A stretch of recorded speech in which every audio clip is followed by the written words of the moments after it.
but it's Next time. Yeah. next I'll do time. I'll do little cat ears or something. Yeah, I will. And sometimes in these lives, people, I've never done it before, but you see the little coin thing up there? Ye sort of, yeah. I think it's supposed to be a coin. You can purchase them through TikTok and people Oh, will gift them. Sometimes there's like dogs and hearts and roses and they'll come okay. flying by the screen. How fun. Okay. Yeah. Good to know. Anyway, yeah, like that. Like there was a crown that just popped across. Just Nice. Thank you, whoever sent the crown. We love it. well, how are you tonight? I'm doing great. I'm doing great. Coming off a really great year last year and got lots of fun projects coming up. So, yeah, I'm doing great. How are you, Tiffany? I'm doing great. I'm excited to be here. Yay. Good. Me And too. the big book cover reveal today. We did. Yep. Very That excited. went very well. I got a lot of traction out of that. I'm still trying to work my way through all my social media, tags and everything, and say thank you to everybody. But yeah, I'm really excited for that book to come out. It's turning out to be darker than I expected. Sometimes that happens, but that's fun Mhm. too. Yeah, That Callan's is a dirty okay. boy. That is okay. A lot of us Yes, are here for that. yeah, So, will it be on Audible? yes, yes. It will be on Audible, and it probably won't be out until just about 2 months after I signed the contracts already. With all the narrators and everything. But I have to finish the manuscript and then turn it into the producers, and then they can do all of the production and whatnot. So that takes a little bit. One of these days, I will definitely get my shit together and and have it so that all the narration and the audio comes out at the same time as the ebook and the paperback. But I haven't been able to manage that yet, so we'll see. Yeah. I hear that's really hard to schedule. It can be. It's just because there's so many moving parts. It's sort of like you have to really plan it out months and months in advance, like 8 months to a year. And Mhm. because my whole life is just fly by the seat of my pants, I just do things very spontaneously. So it's hard for me to, get that far out. But anyway, yes, Troy will. I see somebody asking about Troy. Troy Mhm. will be on there, and we have four narrators actually. So we've got Tara Langella, who did such an amazing job on Brutal Vows, the book four in the Queens and Monsters series. So she'll be joining us too. And Thomas Oakley, who is someone who he also has another stage name, which I don't think I'm allowed to say it. It's like a secret, but he's a Yeah. new, yeah, he's a new find for me. And I'm just over the moon that we got to use him because he's amazing. And then Brooke Daniels is returning too, so we'll have four. Yeah. So excited. Yeah, it's gonna be great. Yes. For anyone just popping in, real fast, just want to make sure you know what we are talking about tonight. This is JT Geisinger. She is an amazing author of 30. Are there 30 books now? 30, yeah, working on 31. Working on 31. Yeah. So we are just going to have some questions pop up down here. I have some questions that some people have sent ahead of time, and we're just going to chat and have fun. Yay! Right. So, one of the things, let me fix this. One of the things that came up that people really want to know, because some of your books have some amazing surprises, Yes. twists in them. So, do you plan those out ahead of time as you're thinking about the plot, or does it just come to you as you are writing? Number two. Yeah, the only time I ever tried to plot a book and outline the book, I did it was like 10,000 words. I don't even know how many pages of an outline and a plot. And by the time I was done with the process, I hated the process so much that I never ended up writing the book. So I start with a conflict and a couple of characters, and I just start writing. And this stuff just crops up as I'm writing. Mhm.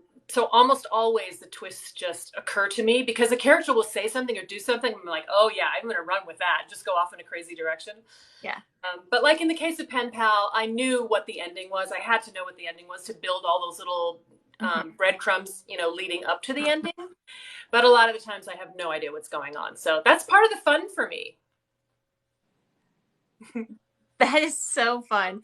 Yeah, that was something, Pen Pal. Whew, well, we could talk about that one. So I read it twice. I read it and then I listened to the audiobook. And Okay. I encourage people to do that with that book in particular because I was amazed, those little breadcrumbs you were just talking about, Yeah. how much I missed the first time. And then going back and listening to it.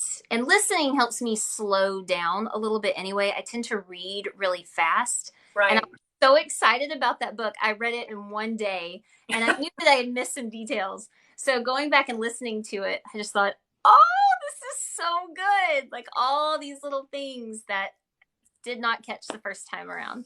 Yeah, and I think that's one of the reasons I had to make a decompression group on Facebook for Pen Pal is because a lot of people were emailing me with questions, and I'm not going to spoil it for anybody here who hasn't read it, but emailing me with questions, and I'm like, I need to make this group so that everybody can talk about it because, as you said, if you kind of go quickly through the book, you can miss all these little red herrings and things that I planted in there.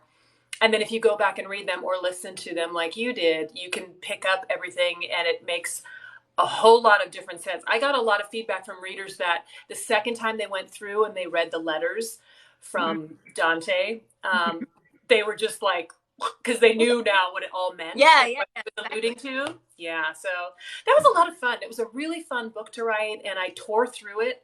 Sometimes books I'll get stuck in the middle, or there's some dead spot where I'm like, I don't know what I'm going to do, and I just flip a coin. But that one, and also it was the first time I'd ever done a primal kink, and so I was really into that. I was right as I was writing it, so I was just like, As we all were. We all were. it was a lot of fun to do. Yeah. Yeah. Yes, it was very fun. Yeah, and I got a couple of comments from Troy Duran afterwards. He's like, "Oh my God, chapter 8! Like, what the?"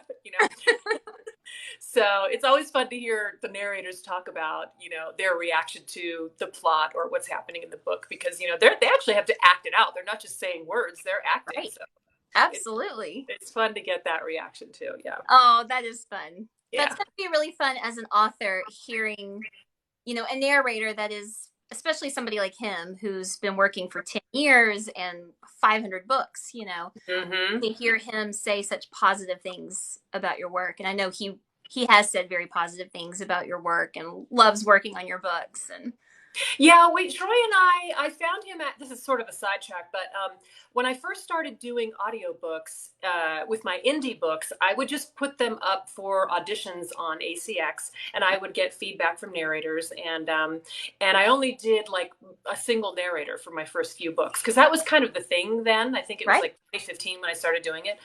And they were great, and that was wonderful. But then one day, a few years ago, I think like in 2020, I was scrolling through Facebook, and I happened to come across Audio Sorceress, who is a production company, audiobook production company, and they had a trailer out for one of their things, and it was a multicast narration. And I thought, oh my God, I just thought it was so cool. So I contacted them, and I said, okay, I want to work with you guys. How does this process work? And so they walked me through it, and they started, and I gave them a manuscript, and then they would give me narrator options. So at the beginning, they would have a few people audition, just like a portion of the script, so I could hear. And at this point, I trust them, and it's like, okay, I like this guy. I'll just listen to something that he's done on some other book, and I'll just pick a few. But yeah, Troy and I think have worked together now on 6 audiobooks, the Beautifully Cruel duet, and then all of the Queens and Monsters series. And and, and he pen does a pal great and perfect. Irish accent, and all that. So yeah, Yeah. So I think it's 8 total because really, I own all those. Yeah, because you oh have Queens and Monsters, yeah, the duet, pen yeah. pal, perfect strangers. Oh yeah, I forgot about those. Yeah, you're Yes, right. we all know. Keep That's track. okay. Yeah. Everybody in the comments like, yeah, we got it. We got it. Sorry, you guys. I have like brain farts all the time. I don't even know what's happening. So thank you for reminding me. Yeah. Well, that was actually one of the questions I wanted to know. I never heard the story of how you got connected with Troy. So he Yeah. was an audition that you heard. Is He, that I can't recall if he specifically, I don't think he specifically auditioned on one of my scripts. I just said to Marnie Young, who is the owner of Audio Sorceress, I said, I want a guy with a deep masculine voice, because there's so many different ranges. Some people sound young, some people sound Mhm. older, some people have a high voice or whatever. I said I really need a deep voice for Liam Black. Like I want it to be sexy and rumbly. So she sent me like 3 or 4 guys, and as soon as I clicked on the audio clip from Troy, I nearly fell out of my chair. I'm like, this is it, So Yeah. yeah. So I chose him. Yeah, I mean, he has a certain timbre in his voice that's just really amazing. So yeah, he's obviously very talented. So that was how I I found mean, he's kind of talented. He's okay. I mean, It's just yeah, okay. he's all right. Don't tell him though, because he'll get a big. Oh, what? Yeah, He knows he's better than okay. yeah. Mm. So, but speaking of that book and, the Irish accent, so a Yeah. really important question. Mafia wise, are the Irish or the Russian better? What do you think? Better in what way? I don't know. Oh God. What just yeah. I love a good Irishman. Yeah. Yeah, I love a good Irish. Yeah, I don't know. I mean, Yeah. it's hard to choose, right, between like Cage and Mal and Declan and yeah, what? They're So all they're all oh good. I wouldn't kick any of them out of bed. So no. no. Uh, Well, speaking of your character, can we talk about Sloane for a yeah. second? Yes. So Sloane, for those of you who don't know, she is a character that we first see in Ruthless Creatures. She's Natalie's best friend, and then she's the main female character in Carnal Urges, and Yeah. she's a fan favorite. I mean, She is. she's one of the best female lead characters I've read in any book. So I That's would love to know, how did you develop her character? And what do you think is it about her that just connects with people so much, and we just love her and wish um well, she started out as a side character, and my side characters have a tendency to be larger than life and sort of take over. So I knew I wanted to write a book for her before I was even like, I don't know, like 4 chapters into Ruthless Creatures. I knew Sloane was going to have her own book because she's just so much fun. Um, and I was kind of, she's very funny and she's very ballsy and she's very smart, but she also has sort of a tragic backstory with the things that have happened to her.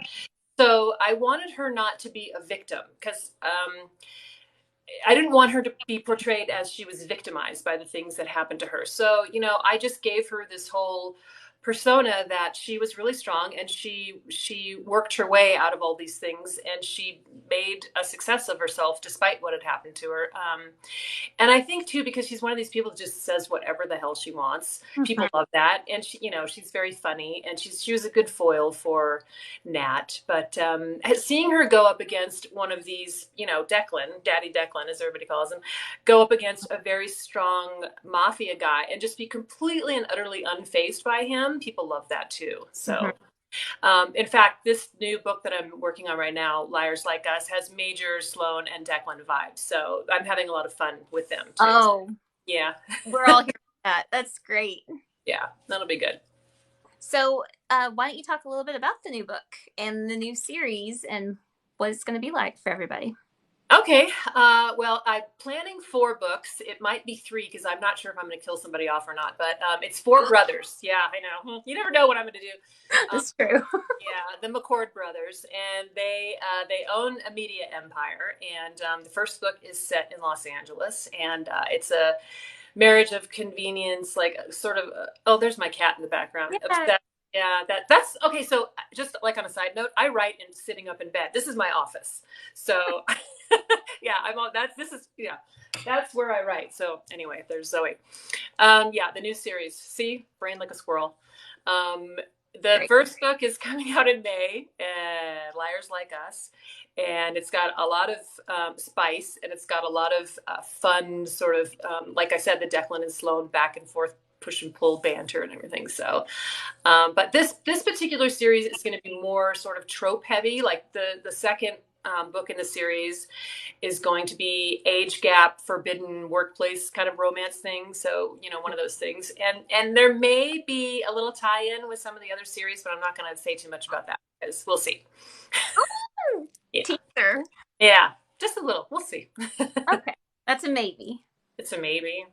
So how far ahead do you usually work with your books? Like, are you currently writing the second one in the series now? Yeah. Okay. Well, and because of what's happening with the first one, I'm sort of tweaking a little bit when I on the second one. But yeah, I took 5 months off of work after Pen Pal because my husband was just like, "We have not. You need to take some time off of work," because I was just constantly working. So I did. So I didn't start writing this book until I don't know what, December or something. So yeah, it's probably going to take me another couple of months to finish up two, and then I'm hoping to kind of get the releases between the three a little bit closer together Yeah. than, it's normally like 6 or 8 months, and it just feels like a Mhm. little bit long. But because I took this time off from work, I'm having a little gap there. So, So but wait, so the Liars Like Us, the first book, that's we got teased today. You just started writing that in December? mhm. You write fast. Not usually. I mean, normally, well, it takes me usually like 3 months to write a book. Okay. And yeah, so some writers that I don't know if they're using ghostwriters or what, but they will like churn out a book every month, and I don't understand how they do that. But for me, it used to take me like 6 months when I first started writing, but now I think I have sort of the cadence down, and I trust myself much more in the process. So I just let myself go, and don't worry about it so much. Yeah, so it's usually about 3 months. So this one wasn't. This one was less, but who knows how long the next one will be? I don't know. Depends on what the inspiration is. It really does, yeah. And how much wine I drink through the process. Yeah, That's gotta help.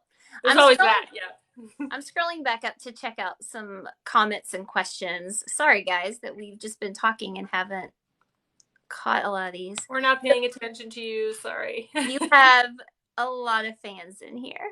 Aw, yay. Oh yeah, Daddy Declan. Everybody loves Declan. And while I was writing that book, I was like, are they too over the top? I just let them do whatever they wanted to do because their characters are so big. And I think a lot of people had fun, watching him sort of unravel and be completely just gobsmacked by Sloane, like, what the hell is even happening? So, Well, it's the way that you write it. I mean, yeah. that could happen in another book and it feel over the top, but you have such a skill with the banter. And everybody here is going to agree with me. The banter comes across, it's so funny. It feels so natural. Nothing about it feels forced or over the top. And so, reading this book and listening to this book, and you're just laughing at these two characters, but you totally get them and it works. So you really have a skill at that. Oh, thank you. I try to make the dialogue natural and realistic. I don't like stilted formal dialogue, so I try and make it how people actually speak. Which and I do, and actually I've had criticism of people going like, "There's so much talking in your books." It's like, well, yeah, there is, because dialogue is a very effective way to move the plot along and to get you to know the characters very quickly. They can reveal a lot of stuff instead of just all this exposition where you're telling the reader something. You just let the reader watch them interact, and that's really all they need. And then I sort of do, when a scene needs to change, then I'll tell you, now they're in the car or what have you. But dialogue is one of my favorite things, and I love funny people, and I like to make my characters funny because there's nothing worse than someone that doesn't have a sense of humor. So. I will agree with that. Yeah. So with your books, because you don't just stick with one genre either. I mean, you have a little rom-com, you've got the mafia, you've got erotic thriller. Like Yeah. what do you feel like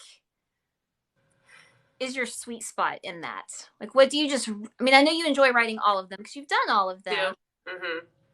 I think at this point, it's funny because when I first started publishing, I was with Montlake Romance, and they were very concerned about writers being in a particular box in a genre. So I started out writing paranormal romance, writing shapeshifters, and they wanted me to continue doing that, and I wanted to break out and do contemporary because contemporary romance is a much larger genre, and I wanted to grow my readership and grow my career.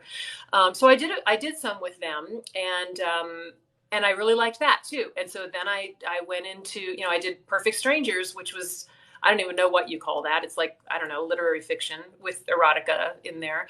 So I enjoy doing all of the things. And so I don't want to be sort of pigeonholed into one genre. I like to combine all those things that I enjoy writing and reading into one book.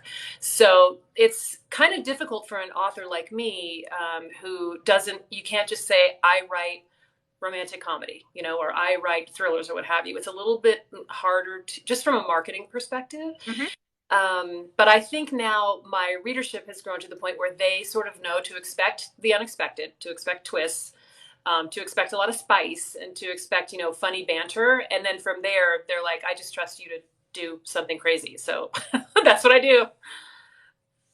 Oh yeah, Perfect Strangers. Somebody Yeah. was commenting it was an amazing book. So I read it maybe a year and a half ago. Okay. And I was going through, I was just reading all of your books at the time. And I went to your website and there were little descriptions by each thing. And for Perfect Strangers, it said, you'll want to throw your Kindle at the wall, but Yeah. just keep reading. And I thought, well, that's interesting. I wonder why. And so that's what I did. This was before I did audiobooks or anything. And so I'm sitting in the living room and I'm reading. And I mean, it's one of my favorite books ever because Oh, completely blind. I know a yeah. lot of people talk about it now, and if you're on this app, you're going to see things about it. But I went in completely blind, and I was like, she's right. I'm going to throw this Kindle against the wall. Like, what is happening right now? But Well, and that was sort of that was one of those things where, like Pen Pal, mhm. you either loved it or you hated it. There was a lot of very strong Yeah. fan reactions in both directions, and it wasn't. I think people found it unexpected, and you think you're reading some romance novel, and then all of a sudden it's like, and then so Yeah. yeah, which was fun, but I, I like a good sad ending, and so I really grapple with myself Mm. to try and make things a traditional happy ending, and sometimes it works and sometimes it doesn't. But yeah, Perfect Strangers was a lot of fun to write, and I liked the concept of it. So it's a Oh, book yeah. within a book within a book. So that was very fun, and I'm trying to think of all the things that I was doing as I was writing that book. But it's another book where I just said, "Oh, what the hell," and I let myself do it, and it turned out good. And in fact, when that book came out, it wasn't a smash hit or anything. It's kind of like, I think it came out in 2019. It took a couple of years for people to discover it and what have you. And I think Book Talk did a lot of, Mhm. it helped a lot too, because people can Sure. rave about different kinds of books, and that's one of them that people seem to like now better than when it first came out. So it's one of my favorites too, because it's unique. So Well, maybe there's just more platforms now for people to discuss it too, and that true. maybe wasn't around as much in 2019. And Yeah. I immediately wanted all of my friends to read it, like this book, because I'm the kind of person when I'm reading, I'm trying to figure everything out as I'm going, and Okay. I did not. I mean, I had all kinds of theories in my head, Yeah. and it just totally surprised me. And the roller coaster of emotion that I went on, of like crying and angry and mad, and then relief and happiness and joy, and like all of the things, it was brilliant. I loved it.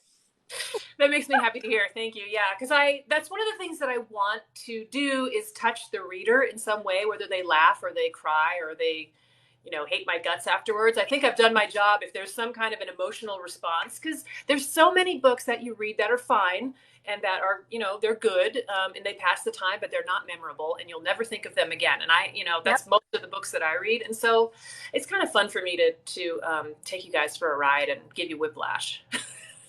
This is true. I've read so much in the last 3 years that, I mean, I can forget characters' names as soon as I put the book down and move on. Yeah. Yeah, I enjoyed it, but it's just not memorable. And I don't feel that way about your books Good. Yay. Thank at you. all. Let's uh, see. Somebody said, I always think about the acknowledgments of the um, story for you and your husbands. Like you always thank your husband. yes. So of the Or not always. 30 novels, not all, yeah, of the 30 novels that I've written, 27 were dedicated to him. two of them were dedicated, one when my mom died and one when my dad died. They each got a book dedicated to them. And then there was one book where Jay and I were in a fight when the manuscript was due to be turned into the publisher. So I totally was mature and I snubbed him and I didn't, I didn't give him an acknowledgement. So it's like, I didn't really like that book anyway. So, but yes, other than that, he's, I like it. I know. I was being very petty and vindictive. I'm like, well, you're not getting an acknowledgement. So yeah. I mean, any of us that have been with a spouse or a partner for any length of time, we understand. Well, he doesn't even read my books. He's never read a single one of my books, so he has no idea what's going on. No, He's never read any of them. no. Does he ask you about them? Does he just ask He you? does. Yeah, he does. Will, and in fact, he's got this encyclopedic knowledge of because he's like a movie buff and a TV buff, so he has all these amazing like suggestions for plots. So I'll tell him, okay, here's what's happening, and I'm stuck here, and I don't know what's going to happen, and usually he'll say something like, you need an explosion because he loves explosions, but whatever. But he'll give me some really good ideas, like, well, what about if this guy was doing this instead of that, and I can usually run with it from there. So yeah, he's a good sounding board. Hi Zoe, don't eat that. No, that's not yours. Yeah. So, but he doesn't read. He's not a reader. He loves to watch TV, but he's just not a reader. So, and I think it probably works better that way because I'm not sure how he would react if he knew the actual things that I wrote. Like, he would be like, "Who is this woman that I married?" I don't know. I mean, but does he know that you write a lot of spice and really, really good spice? Well, I think he's just perplexed by the whole thing because he's like kind of like my dad was when I first told him that I was writing romance, and then he read my first book and he's just like, how did you come up with this? I'm like, I don't know, it's just imagination. Yeah. Probably because I like to read smut, but I don't know. Yeah, I think he knows now a lot more because we have a lot of people who we know in real life who have read my books, and they will pull him aside and just be like, dude, you're like, wow, you guys must have a really happy marriage. Oh, that's hilarious. So I haven't called him any, Declan or anything yet or anything accidentally, so we're all good. That's good. Somebody asked, who are some of your favorite authors? I don't read a ton of romance, so I don't know if they're looking for romance recs, but I've always loved Stephen King from the time I first started reading. I mean, he's been around for so long. He does a good plot twist thing, and he does really good character building. I like Colleen Hoover. I just recently discovered her. I mean, she's been huge for so long. Yeah. And I hadn't ever read one of her books, and then I read Verity, and I was like, okay, that's a good book. For me, at least, I thought that was at least different. She takes risks in her stuff. I love Lauren Blakely just because I love Lauren Blakely. Yeah, great. I just want to be her best friend. I love her. I do too. She's so cute. Yeah. And then I like really dark stuff like Cormac McCarthy, who writes really sad books about the Irish and being poor and things like that. So I'm like a terrible person when it comes to asking for book recommendations because they're all sad. But one book that I always recommend to people is called The Idea of You by Robin Lee. And it's about an older woman who's just about to turn 40. And she takes her teenage daughter to a concert and for like a boy band. And she ends up going backstage and her daughter and everybody meets the band. And she ends up falling in love with and having an affair with this like 20-year-old rock star. And it does not have a happy ending. And it's so beautiful and so poignant and so well written. I just was obsessed about this book when I first read it. So if you're in the mood for a good sort of rip your heart out, The Idea of You by Robin Lee. Yeah, it's amazing. Yeah, Amy said literally crying while folding laundry. Oh. Oh, you didn't know it wasn't awesome. Day. Oh. Yeah, I listened to a book last year. It was one of my favorites of the year. It did not have a happy ending either. What was it? It's called More With You by Erin Spencer. It's her first novel. And it's narrated with Zach Weber and Ava Erickson, and it's based off of her real life. Oh, God. It happened. And so immediately when the book starts, I signed up for an ALC to get it. Okay. I just saw Zach Weber and Ava Erickson. I said, sold. I'll listen to that one. Wow. And at the very beginning, she just says, it's taken me 20 years to tell this story. And I thought, oh no, what did I do? And it is beautiful, beautiful, Okay. but I mean, Duet sob. narration? I'm sorry. Duet narration? No, it was dual. Dual? It Okay. was dual style. Okay. Uh, but it was just the language is very poetic, how she wrote Mm. it. And I mean, it is beautiful, and there's hope at the end, but it is still completely devastating, and I could not pull myself together. I'm going to read it tomorrow. I'm picking I, that stuff right oh, you should, you now. should. Okay. It Okay. is beautiful. I loved it. All right. That's a good recommendation. Let's see. Pen Pal's legit the only book I've ever loved that broke my heart without fixing it. I mean, it's kind of fixed. Well, okay, so to me, You can't it's say very it's can't say very too much. subjective. Everybody Yeah, has a it is. totally different opinion, but to me, it's the ultimate happily ever after, even though they got there tragically, because they are together forever. So to me, it is a happily ever after. It's just freaking sad on the way, but It is. The yeah. doorbell. Oh, the door. Yes, I know the doorbell. Yeah, chapter 27. Uh-oh. Okay, we won't say anything else. Yeah. So you said you don't read a lot of romance, and I've heard that before, but do you find yourself reading more now than you did a couple years ago? Less. Oh, you read Uh, less romance I now. read less now because it's almost like, I don't know. I imagine it's almost like once you become a movie director, it's hard for you to watch other movies because you see all the stuff going on behind the scenes and you get picky about language choices and why did this character do that instead of just being able to submerge yourself in the experience. Mm-hmm.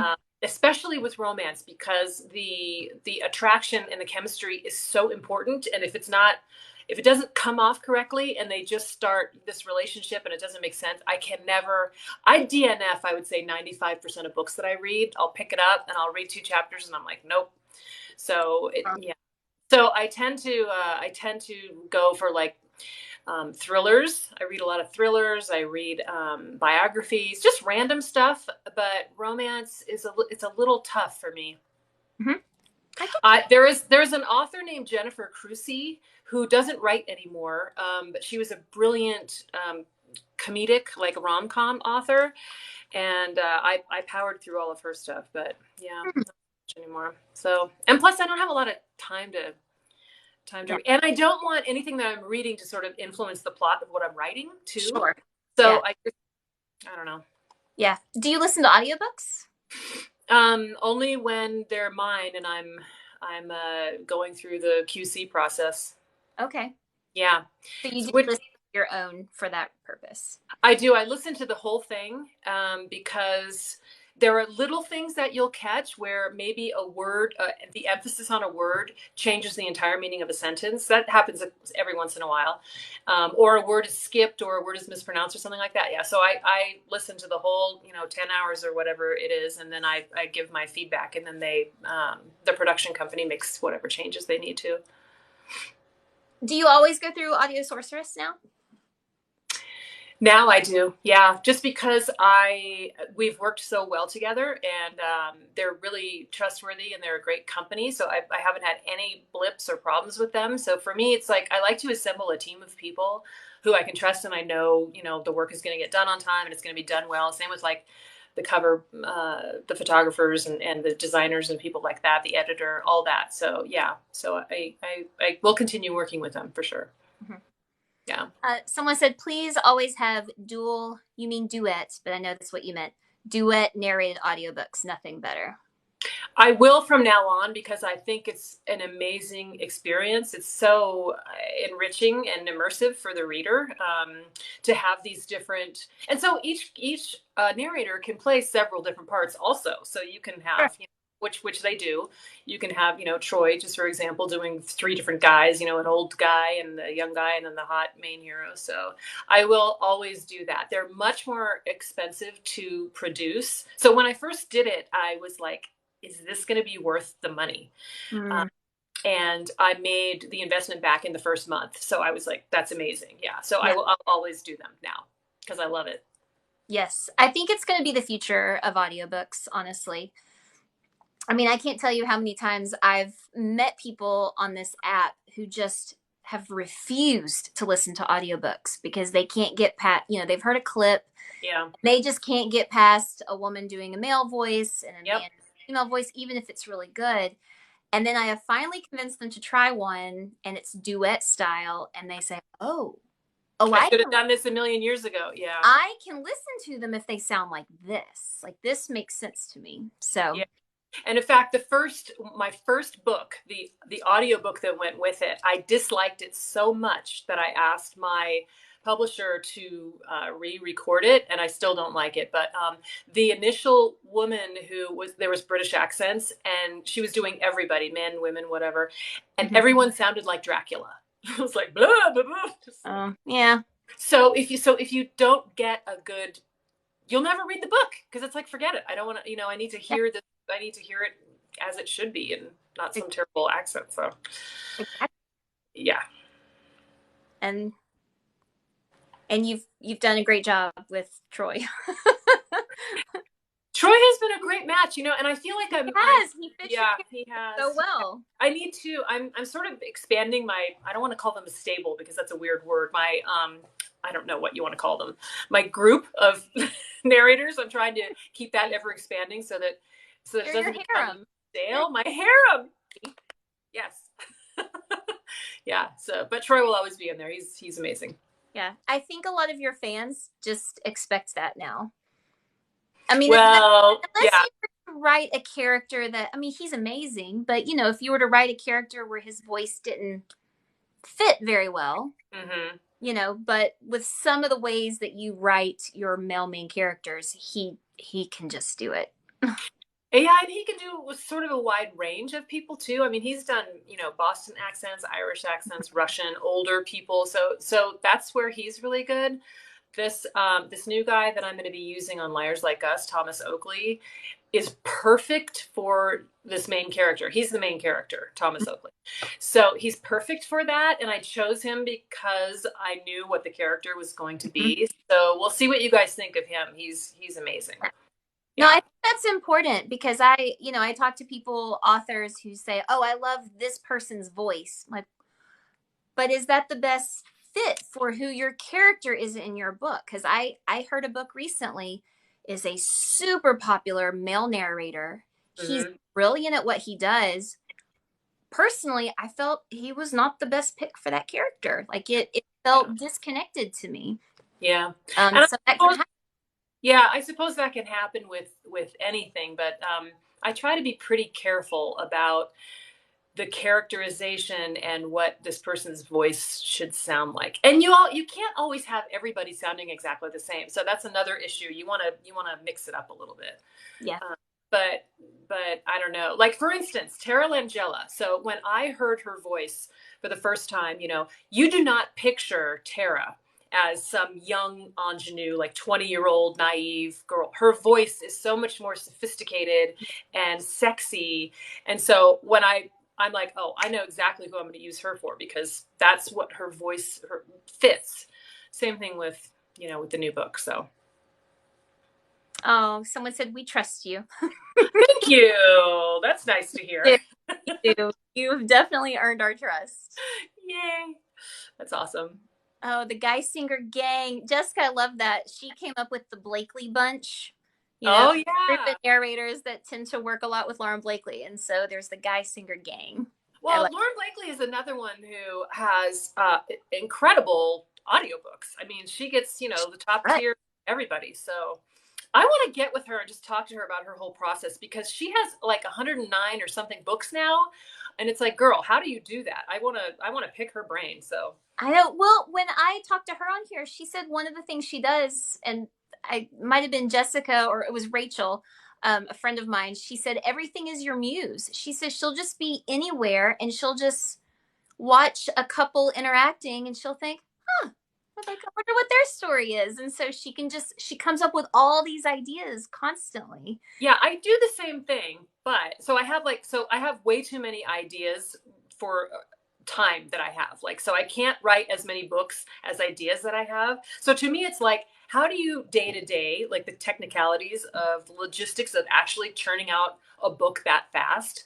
Maybe, and maybe they're shorter than mine. I'm not sure, but it's just, Hers are. they are. Okay. I'm just Yeah, so impressed with their output. yeah, she said she's starting to write longer books, and so the output is starting to be shorter. Yeah, I mean, at this point, I think she could just write whatever because she's got this enormous backlist that people can dive into and go in there. So, yeah, she's fantastic. Are you going to, yeah, you're going to be at Love in Vegas, right, Yeah, in October? So, yeah. do you think she'll be there? I don't know if she's going to be there or not. I'll have to ask her because it would be fun. We could all hang out and get a drink and talk Oh, that would be audiobooks. fun. What about Lauren Blakely? Somebody asked who you were talking about. Oh, Oh, someone said, "Who's your favorite character that you've written, male and female?" Oh, that's well, you know, I fun. love Cameron McGregor, which I don't know if a lot of people know Melt for You, but Cameron One of my McGregor, yeah, he is one, him and Declan are like yeah, tied agreed. because Cameron is one of these people who is, he's really lifts the heroine up, you know, and she was in such a bad mental state. And he was just so funny and so charming and so in love with her and Mm, so patient. I loved him. And then, of course, Declan. I love Declan. yeah. And for the women, you know, definitely Sloane. Um, I'm trying. Oh, hi. Who do you want to? The cat is whining like she has something to say. Probably Sloane. Yeah. Sloane is so Sweet. great. Yeah, Cameron, when I read that book the first time, I got to the end and I thought everybody needs a Cameron in their life, Yeah. whether it's a lover or a friend, because he pushed her when she needed to be pushed, Hmm. but he gave her the space that she needed to figure stuff out on her own. And Yeah. you wrote that so well. Thank you. Oh, Yeah, it's funny when people talk to me about the characters that I wrote because I almost feel like I didn't even create them. Like I oh, come up with the idea of the person and then I sort of let them roll with it. I'm a very character driven writer. I don't sit and write the plot. I learn who the characters are and then I let them do their own thing and they always surprise me, which is really fun. But Cameron was a true romantic at heart. And the great thing about him is that everybody saw him differently than he really was inside. He's this big, you know, burly rugby player, but just had a heart of gold. So yeah, he's a good guy. He's a really good. Zoe. some said they wish that it could be duet narrated if he had his own chapters. I mean, he Oh can anyway. yeah. Yeah, that was produced through Montlake Romance. So when I was traditionally published, you know, they would choose the narrators. So I would get a questionnaire, and it was, you know, about the character styles and all that stuff. And so I would try and give them as much information as possible, but they would choose the narrator. And so most of the time, it was just like one person. But Pippa Jane, I think, did an amazing job. So funny and everything. So yeah. And in fact, I am going back to re-record the Wicked Games series in duet multicast narration because that was also just one narrator put, you know, for each book. Mm, Um, and because I think it's just important. So on the ones that I have the ability to do, I will do them all in duet. that's great. Yeah. Yeah, that was my first audiobook was that Pippa Jane Oh, really? book. Wow. I read the book and it was one of my favorites of yours. And some of my friends, real life friends, had been on me to try an audiobook, and I just was convinced I was going to hate it. I do Yeah. not want somebody to read me a story. No. And I had to repaint my kitchen. I thought, well, I could listen to a book and try it, tell them I hated it, so they'll get off my back. Yeah. Or I could listen to music. And I said, okay, well, I loved this book. So, and it's on Kindle Unlimited. I will just listen to it. And I was amazed at how much more I loved the book. That's I so great. was emotional about it. I was Yeah. tearing up and just, oh, feeling all of the things. And I thought, is this what audiobooks are like?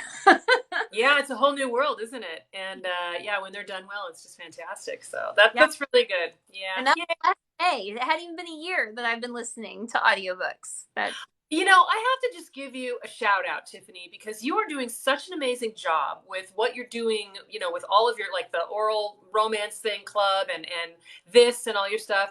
It's really great to see that because I watched one of your original, I think, TikTok where you're just like, hi, and now you're like, yeah. So Yeah, I know what I'm doing. kudos to you. Yeah, it's awesome. I love seeing that. Yeah. Well, last year was my year of, you know what? I'm just going to put myself out there. I am not going to be afraid of failure.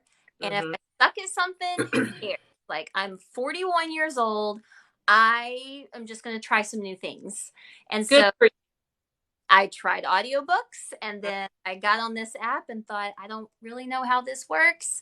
you. And for Hmm. the first 3 weeks, I had no idea if I was going to talk about ADHD stuff or if I was going to talk about audiobooks. And so I Yeah. had to find my footing. And every day for that first month, I posted 3 videos a day. Like I was really committed to trying. That's gnarly. Oh my God. And you have 2 kids, right? So how do you even find time for all that? I did. Well, let's see, I started in August, so they were in school.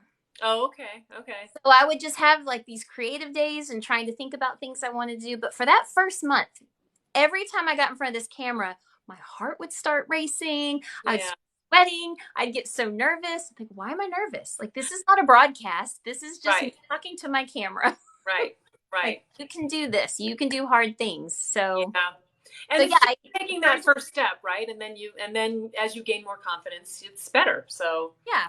yeah. Well, and That's I guess you just stop being as afraid of failing, you know, and just said and like, less okay, self-conscious. Yeah. yeah, like That's if it great. doesn't work out, it just doesn't work out, and Right. It's not the end of the world. it's gonna be okay. That's such a good attitude though, and you're like just calming yourself down, like it's going to be okay. It's no big deal.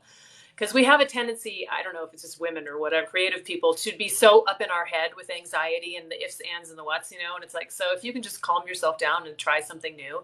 I mean, I didn't start writing books until I was 40. So, you know, that was like 157 years ago No, now. Yeah, it's been a while. My cat is just going nuts behind me. What's happening? What do you want? you want your attention. She wants to, so she likes to sleep on the bed with me when I'm writing. She gets between my legs and she just, so when I'm talking to somebody else and paying attention to someone else, she's like, excuse me. Exactly. Yeah. So, do you write in the mornings? Do you just start first thing? You go get some coffee and then crawl back into bed with your laptop and just go to town? Well, I'm not a morning person, but I discovered that my head is clearest in the morning. So when I'm really on a schedule, I will just get up. I'll get my coffee. I won't even put regular clothes on or whatever. I'll just stay in my pajamas and I come into my office and I put my headphones on because I have to have noise canceling headphones. And I start to write, and I try and write 1,500 to 2,000 words a day, which is like somewhere between half a chapter and a chapter. Um, and if I can get into that, I just get into a role and it takes off from there. Once I'm about 20% into the book sort of starts to write itself. At the beginning, I'm figuring out who everyone is and the characters and what have you. But yeah, and then I will take a break. I'm like, my personality, I'm very lazy, so it's hard for me to, I really am, I'm a sloth. It's Really? hard for me. I don't know. You don't come across as a lazy person to I me. just have a lot of energy, but I'm sort of like, so I really have to talk myself into it. And if I get behind schedule, my husband will be like, I'll have to text him my word count for the day. As I'm going, I'll have to text him the word. So that keeps me on track. I need deadlines to be motivated. So that helps. And then, I like to nap. So I take a nap and then sometimes I'll come back in the afternoon, and then he'll watch TV at night. So like I'll have a glass of wine and then something else will occur to me and I'll run into the room. So, it's sort of a free flowing thing, but, yeah, I mean, I don't know. I don't like to give myself too many strict schedules because I'm very rebellious. And so I'll rebel against it. So I have to give a structure without making it too strict. Mm-hmm. Yeah. So a lot of things that I bet authors don't think about when you become an author, you just want to create stories, but you turn into a businesswoman, Yeah.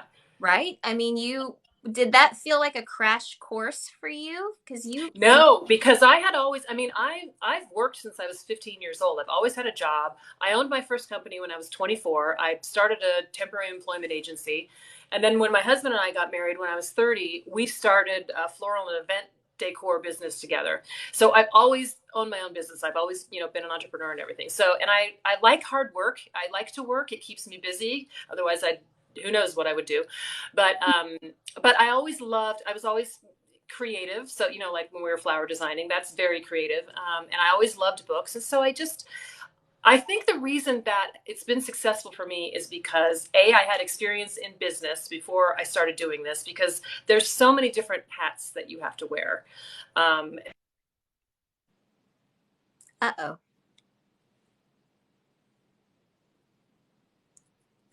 Lost your sound.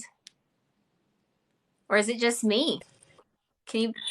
yeah, so that was, can you hear me? Yes. Oh no. No, I can hear you. Try again. Did you get a call? Yeah. You got a phone call. Sometimes when that happens, you have to go out and come back in. Okay. How do I go out? Wait, wait. It might be fine. Your voice is fine. Let's see. Keep telling your story. Let's see if it works. You're very Hello. You can hear her, Tessa? Okay. Amy said they can hear you. So I'm just getting this echo of everything that you're saying. I'm saying. Okay, yeah. So you have to exit and come back in, and that will fix it. So I'm the host. I'm still here. You can just hit the like the little power button that's in the very top right and go out, and then just come right back and I'll bring you back in here. Yes, I hate when that happens. I always have to remember to do my do not disturb. And I forgot to remind her to do that so it doesn't mess you up. Yeah, the echoes. I can't talk when I hear an echo behind myself. Okay. Oh, I can hear you now. Okay. That was weird. Yeah, it was some scam caller from Las Vegas. I have no idea what happened there, but sorry. So you were talking about why you feel like you've been so successful because Oh you yeah, just because I have experience in business, and I was just a voracious reader when I was young. So I've always loved books, and I just always had an idea that I wanted to write a book. And so when I first started, it took a while to sort of figure everything out. Main thing was how to write a book, right? Because nobody teaches you how to do that. But I think because I had read so many books, you sort of have the bones, the structure of storytelling at least. Mhm. But that first book took a lot of editing. It took me like 6 months to a year to write, I think. So but now with experience, like with anything, you just get better at it and you get your processes and everything. So and the great thing about writing books is you can do it anywhere. I've done it in the Caribbean, I've done it in Hawaii, I've been on a beach in Mexico, I've done it, all over the place, and you can just continue doing it. So I love it. How do you think your writing has changed since you started? It's become less formal. I was very concerned when I was first starting out writing with sounding smart and sounding, being taken seriously. And now I don't worry about that so much anymore. I trust myself more now. So I think that's been a big difference. Hi, you want to come up? Okay. Yeah, he's fine. Do you Zoe read wants to say hello. do you read your own reviews? I try not to if I can help it, because it's usually not helpful for me. Mm-hmm. You know what is really good are 3-star reviews. So because they tend to be the most fair Yeah. and sort of unbiased. Like if someone loves it, that's great. 5-star reviews are great. If somebody hates it, it's usually about something that I wouldn't have changed anyway. But 3-star reviews, sometimes they'll give you okay, good ideas about things that you could have changed or do better in the next book. But at this point, I tried not to read any of the reviews. Sometimes I have to go on Goodreads and pull a quote or something for some blurbs, but I try not to do anything that's going to be toxic for me, because Right. things stick in my head and I'll think about it. So I try not to. Okay, hi. Yeah. Oh, she was a stray cat that we found under Cat. a bush. Yeah. So, and look at her now. She's huge. She's She's like, huge. I know. So, yeah, she was one of 4 kittens that we rescued, and she's very needy. She was a pandemic lockdown baby. Oh, So we were with her 24 hours a day. So now it's like, she's like this all the time. She's a good girl. that that's really sweet. I wish we could have a cat. My husband's allergies. Oh, really? Yeah, Yeah, when you're allergic, it's bad because you're really allergic. So, yeah.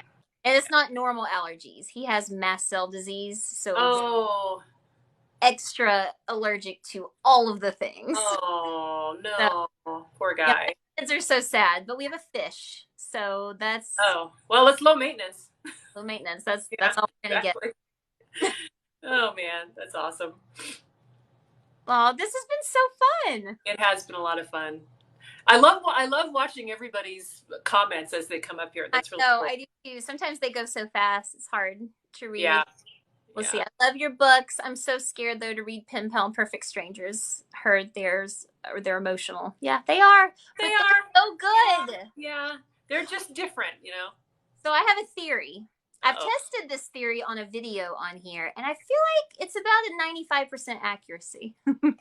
So my theory is whichever one you read first, Pen Pal or Perfect Strangers, that's the one that you like more as a reader. Oh, interesting. Okay. I've heard some people say that Perfect Strangers is more emotional. And then I've heard other people say that they were just so shocked by the ending of Pen Pal that they can't get over it. Mm, So, for me, having written it, I just don't have those same kind of emotions. yeah. Um, so it's hard for me to, okay. It's hard for me to get, what people are talking about when they say it's like so crazy, but Yeah. That's true. Well, see, I wonder the reason why, excuse me, I was thinking, the one that maybe not the one that you liked best, but the one that hit you the kind of most. blow you out of the water the most. And Yeah, because I was so blind going into one that right. I was really trying to look for and anticipating in another There you go. real Yeah. life writing style. Yeah. So You were just taken off guard more on the first one. yes, totally had no idea, had never read anything like it before. So with Pen Pal, I was more, I mean, You were ready for it. it was still twisty, but yes, I was more ready for something to happen. When did you read Midnight Valentine? Like Yes. before? Okay, so that one didn't have quite as much of a kick, I guess, but it was still. I think some people still weren't ready for what the Oh, reality of it well, was. I was very scared. I was very nervous. That's actually a sweet love story. I really liked writing that love It, story. Yeah, yeah. And it when I was has, doing research for that book, there was so much amazing stories about reincarnation that I was reading that would just give me chills. So yeah. it had Pen Pal vibes, I A feel little like. bit. Yeah, it does. A little bit. Yeah. I So mean, my series books, I don't think will ever be I like to do twists, but not as twisty as my standalones. I think like in my standalones, I can just let myself go and do something. And it's just like, whew, it's a one-off. So you guys don't have to be, emotionally damaged through a whole series of books like that. So, okay. Hi. oh yeah, Midnight Valentine. That is a really great book. Yeah. I love it. Your trilogy, I feel like people don't talk about that enough. Which one? The uh Danger, Dangerous Beauty? Yeah. love that trilogy. Oh, thank you. That's the only one that I've ever done that is a cliffhanger. True Yeah. hit cliffhangers that you have to read through. And actually, that's my least well performing. However you say that, it's my worst performing series.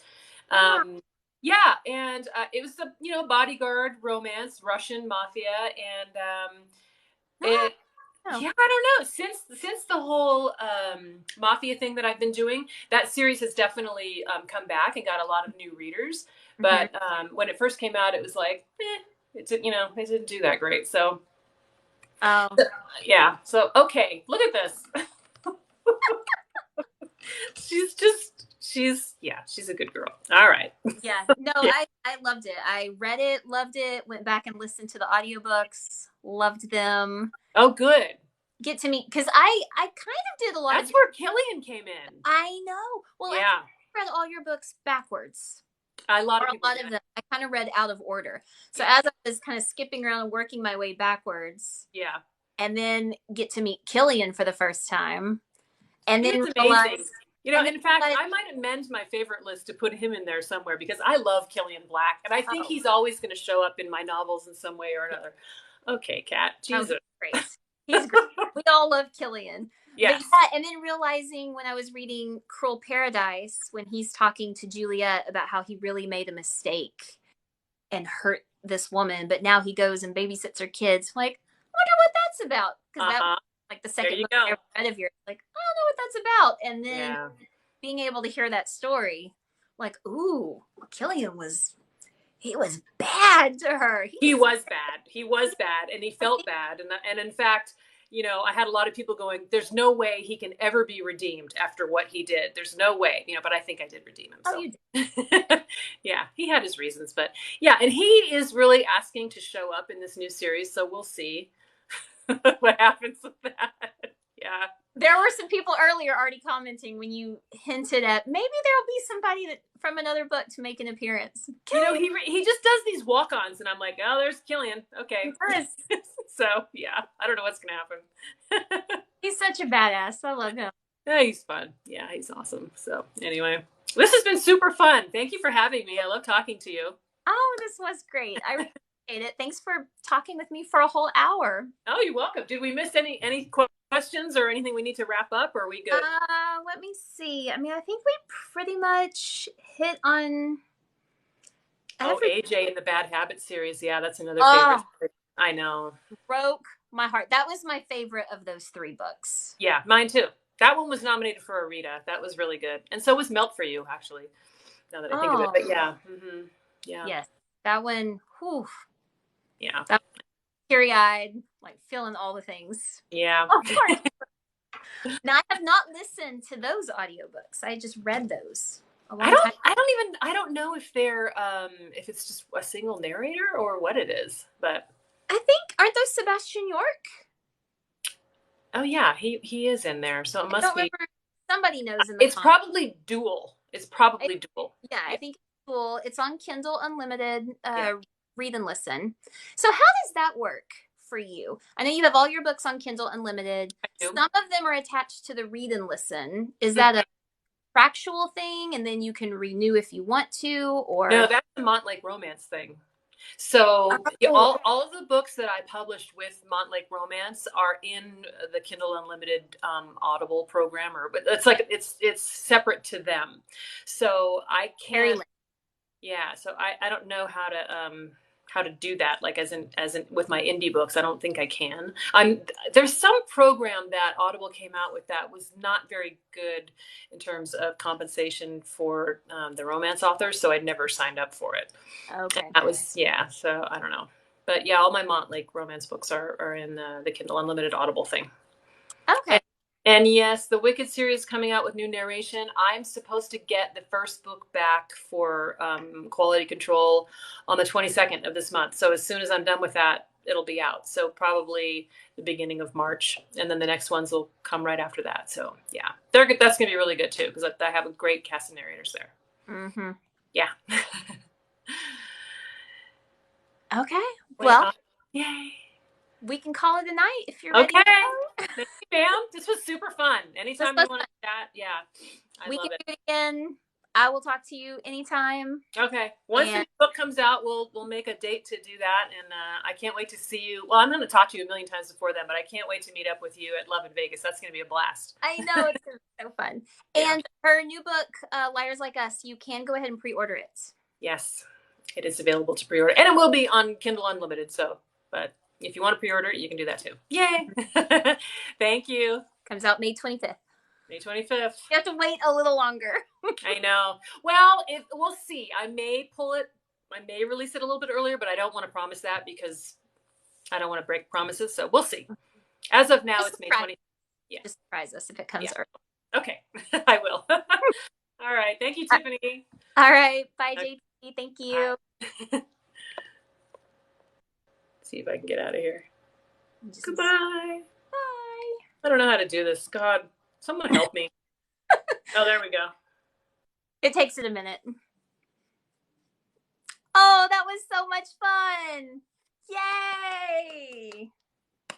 You guys, there's a lot of people in here. That's so exciting.